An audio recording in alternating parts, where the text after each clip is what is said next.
కనకదుర్గమ్మ ఆలయం గురించి, ఇంద్రకీలాద్రిపై జరిగే మహావైభవ గాథ గురించి మీకు తెలుసా? విజయవాడ ఇంద్రకీలాద్రిపై కొలువైన కనకదుర్గమ్మ ఆలయం కాలాన్ని జయించిన పవిత్ర క్షేత్రం. ఇక్కడ ప్రతి 12 ఏళ్లకు ఒకసారి ఇక్కడ మహాకుంభాభిషేకం జరుగుతుంది.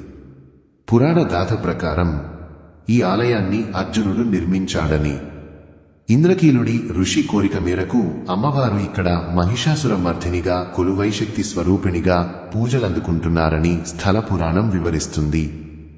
ఆగమ శాస్త్ర విధానం ప్రకారం ప్రతి 12 ఏళ్లకు ఒకసారి ఆలయ గోపురాలు, విగ్రహాల పవిత్రతను పునరుద్ధరించేందుకు మహాకుంభాభిషేకం నిర్వహిస్తారు. ఇది కేవలం ఒక ఆచారం కాదు, ఆలయానికి నూతన ప్రాణ ప్రతిష్ఠ. పవిత్ర నదుల జలాలతో, ముఖ్యంగా కృష్ణానది తీర్థంతో కలశ స్థాపన, వేదఘోషల మధ్య యాగాలు, హోమాలు, అనంతరం గోపుర కలశాలపై పవిత్ర జలాలను ప్రోక్షణం చేస్తూ దేవాలయాన్ని ఆధ్యాత్మికంగా పునరుజ్జీవింపజేస్తారు. ఆ క్షణం భక్తుల కళ్లలో ఆనంద బాష్పాలు, హృదయాల్లో భక్తి తరంగాలు వెల్లివిరుస్తాయి.